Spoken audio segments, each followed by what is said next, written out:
ನೋಡಿ.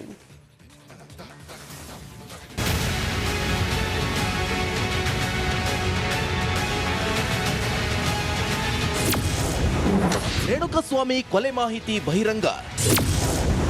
ಕೊಲೆ ವೇಳೆ ಭಾಗಿಯಾಗಿದ್ದು ಒಪ್ಪಿಕೊಂಡ ದಾಸ.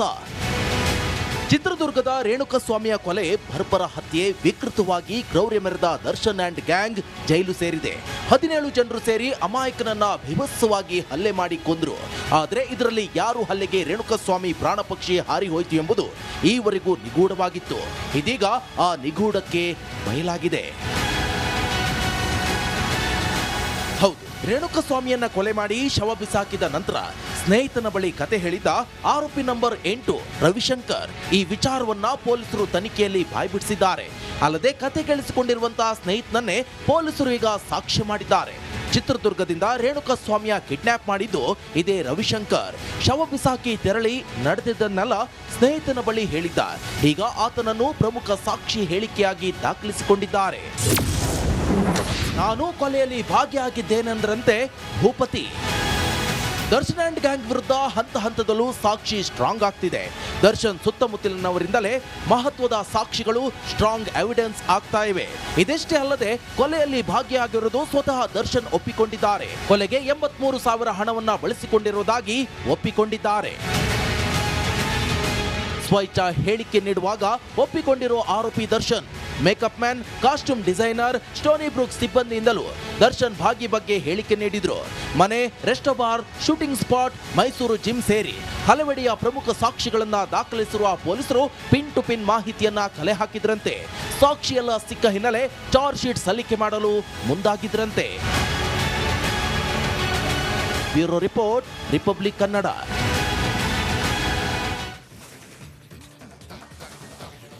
ನಟ ದರ್ಶನ್ಗೆ ಸದ್ಯಕ್ಕಂತೂ ಬಿಡುಗಡೆ ಭಾಗ್ಯ ಸಿಗುವ ಲಕ್ಷಣವೇ ಇಲ್ಲ. ಇನ್ನೇನು ನಮ್ಮ ಬಾಸ್ ರಿಲೀಸ್ ಆಗೇ ಆಗ್ತಾರೆ ಅಂತ ಕಾತ್ರದಿಂದ ಕಾಯ್ತಾ ಇರುವ ಅಭಿಮಾನಿಗಳಿಗೆ ನಿರಾಸೆಯೊಂದು ಸಿಕ್ಕಿದೆ. ಅದೇನಂತೀರಾ? ಈ ಸ್ಟೋರಿ ನೋಡಿ.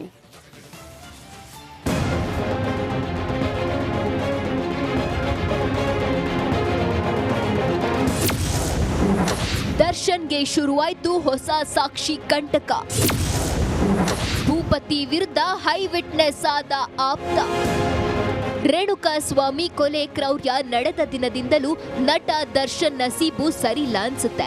ದರ್ಶನ್ ಅಭಿಮಾನಿಗಳು ಪ್ರತಿದಿನ ನಮ್ ಬಾಸ್ 90 ದಿನಕ್ಕೆ ಹೊರಬರ್ತಾರೆ, ಮುಂದಿನ ಬಾರಿ ಕೋರ್ಟ್ಗೆ ಹೋದಾಗ ಜಾಮೀನು ಸಿಗುತ್ತೆ ಅಂತ ಕಾತರದಿಂದ ಕಾಯ್ತಿದ್ದಾರೆ. ಆದ್ರೆ ದರ್ಶನ್ ವಿರುದ್ಧ ರಾಜೀವ್ ಗಾಂಧಿ ಕೊಲೆ ಪ್ರಕರಣದಷ್ಟೇ ಸಾಕ್ಷ್ಯಗಳು ಸಂಗ್ರಹವಾಗಿದೆ. ಅದಷ್ಟೇ ಅಲ್ಲದೆ ಅತ್ಯಾಪ್ತರಿಂದಲೇ ಹೇಳಿಕೆಗಳು ದಾಖಲಾಗ್ತಿದೆ. ಇದೀಗ ಅದೇ ರೀತಿ ದಾಸನಿಗೆ ಮ್ಯಾನೇಜರ್ ಒಬ್ಬನ ಹೇಳಿಕೆ ಇನ್ನಷ್ಟು ಸಂಕಷ್ಟ ತಂದೊಡ್ಡಿದೆ.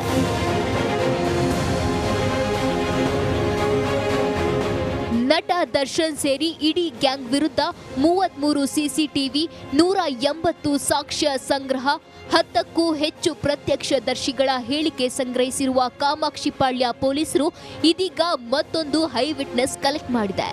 ದರ್ಶನ್ ಮನೆ ಕೆಲಸದವರ ಬಳಿಕ ಕಾಸ್ಟ್ಯೂಮ್ ಮ್ಯಾನೇಜರ್ ಹೇಳಿಕೆಯನ್ನ ದಾಖಲಿಸಿದ್ದಾರೆ. ದರ್ಶನ್ ವಿರುದ್ಧವೇ ಸಾಕ್ಷಿಯಾದ ಕಾಸ್ಟ್ಯೂಮ್ ಡಿಸೈನರ್ ಮ್ಯಾನೇಜರ್ ಹಣಕ್ಕೆ ಸಂಬಂಧಿಸಿದ ತಮ್ಮ ಹೇಳಿಕೆ ನೀಡಿದ್ದಾರೆ. ರೇಣುಕಸ್ವಾಮಿ ಕೊಲೆ ನಂತರ ಬಟ್ಟೆಗಳನ್ನ ಮನೆಗೆ ಕಳುಹಿಸಿದ್ದನ್ನ ಒಪ್ಪಿಕೊಂಡಿದ್ದಾರೆ. ಮೋಹನ್ ರಾಜ್ ಹಾಗೂ ಮಿಲನ ಪ್ರಕಾಶ್ ಮೂಲಕ ದರ್ಶನ್ ಪಡೆದಿದ್ದಾರೆ ಎಂದು ಹೇಳಿದ್ದಾರಂತೆ.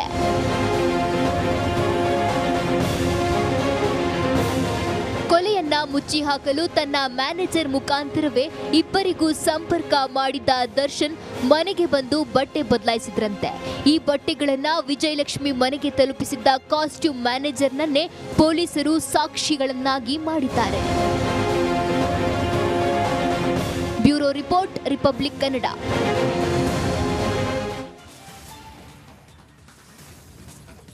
ಜೈಲೂಟ ಸೇರದೆ ದಾಸ ಒದ್ದಾಡ್ತಿದ್ದಾನೆ. ಮನೆ ಊಟಕ್ಕಾಗಿ ಕೋರ್ಟ್ ಮೊರೆ ಹೋಗಿದ್ದಾನೆ. ಆದ್ರೆ ಮನೆ ಊಟಕ್ಕಾಗಿ ದರ್ಶನ್ ನಾಟಕ ಆಡಿದ್ನ ಅನ್ನೋ ಅನುಮಾನ ಕೂಡ ಮೂಡಿದೆ.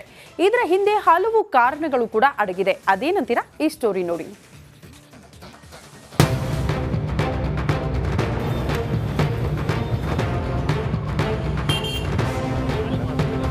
ದರ್ಶನ್ ದೈತ್ಯ ದೇಹ, 6 ಅಡಿ ಎತ್ತರ, ಜಬರ್ದಸ್ತ್ ಮೈಕಟ್ಟು. ಗಜನಂತೆ ಇರುವ ಕಾಟೇರ ಕೊಲೆ ಕೇಸ್ನಲ್ಲಿ ಜೈಲಲ್ಲಿ ಕಂಬಿ ಎಣಿಸ್ತಾ ಇದ್ದಾನೆ. ಜೈಲೂಟ ತಿನ್ನಲಾಗದೆ ಪರದಾಡ್ತಾ ಇದ್ದಾನೆ. ಮನೆ ಊಟಕ್ಕಾಗಿ ಪರಿತಪಿಸ್ತಾ ಇದ್ದಾನೆ. ಆದ್ರೆ ಹೋಮ್ ಫುಡ್ಗಾಗಿ ದರ್ಶನ್ ನಾಟಕವಾಡಿರುವ ಅನುಮಾನ ಮೂಡಿದೆ.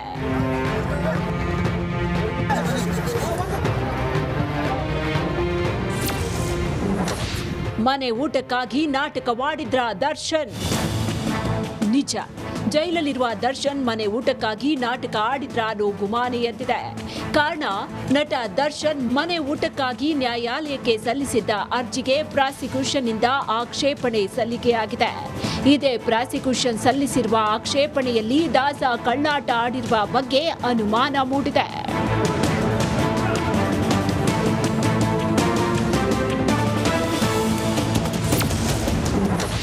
ಜೈಲೂಟದಿಂದ ದರ್ಶನ್ ಆರೋಗ್ಯ ಕೆಡ್ತಾ ಇದೆ.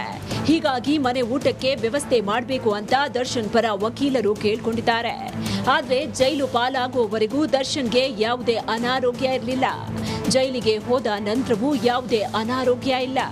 ಆದ್ರೀಗ ಜೈಲೂಟ ಸೇವಿಸಿ ಅನಾರೋಗ್ಯ ಆಗ್ತಾ ಇದೆ ಅಂತ ದರ್ಶನ್ ಹೇಳ್ತಾ ಇದ್ದಾರೆ. ಆದ್ರೆ ದರ್ಶನ್ ಅನಾರೋಗ್ಯಕ್ಕೆ ತುತ್ತಾಗಿರುವ ಬಗ್ಗೆ ನ್ಯಾಯಾಲಯಕ್ಕೆ ಯಾವುದೇ ವೈದ್ಯಕೀಯ ದಾಖಲೆ ನೀಡಿಲ್ಲ. ವಕೀಲರು ಕೂಡ ದರ್ಶನ್ಗೆ ಅನಾರೋಗ್ಯ ಇರುವ ಬಗ್ಗೆ ಸಾಬೀತುಪಡಿಸಿಲ್ಲ. ಹೀಗಾಗಿ ಮನೆ ಊಟಕ್ಕಾಗಿ ದರ್ಶನ್ ನಾಟಕವಾಡಿದ್ರ ಅನ್ನೋ ಅನುಮಾನ ಮೂಡಿದೆ.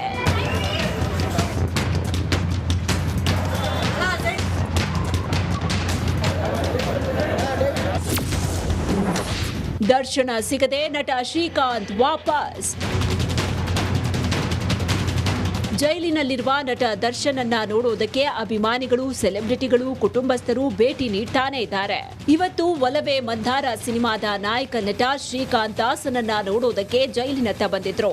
ಆದ್ರೆ ಈಗಾಗಲೇ 1 ವಾರದ ವಿಸಿಟ್ ಮುಗಿದ ಹಿನ್ನೆಲೆ ಕಾಟೇರನನ್ನ ಭೇಟಿ ಮಾಡಲಾಗದೆ ನಟ ಶ್ರೀಕಾಂತ್ ಬೇಸರದಿಂದಲೇ ವಾಪಸ್ಸಾದ್ರು. Bureau report, republic Kannada.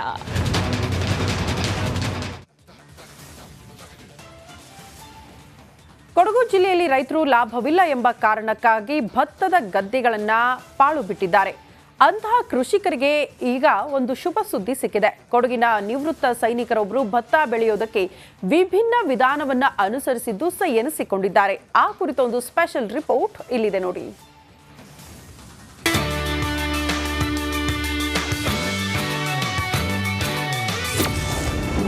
ಗದ್ದೆಯಲ್ಲಿ ನೇರವಾಗಿ ಭತ್ತ ಬೆಳೆಸುವ ಕೃಷಿಕ. ನಾಟಿ ಮಾಡಲ, ಸಸಿ ಮಾಡಿ ತಯಾರಿಸುವಂತಿಲ್ಲ. ನಳನಳಿಸುತ್ತಿರುವ ಭತ್ತದ ಪೈರು, ಸಂತಸದಿಂದ ಬೆಳೆಗಳ ವೀಕ್ಷಣೆ ಮಾಡುತ್ತಿರುವ ಕೃಷಿಕ ಪ್ರಥಮ ವರ್ಷದಲ್ಲಿ ಸಕ್ಸಸ್ ಬೇಸಾಯ ಆಗಿದ್ದಾರೆ. ಇದು ಕೊಡಗು ಜಿಲ್ಲೆಯ ಪೊನ್ನಂಪೇಟೆ ತಾಲೂಕಿನ ನಲ್ಲೂರ ಗ್ರಾಮದ ನಿವೃತ್ತ ಸೈನಿಕರೊಬ್ಬರ ಭತ್ತದ ಬೇಸಾಯದ ದೃಶ್ಯ.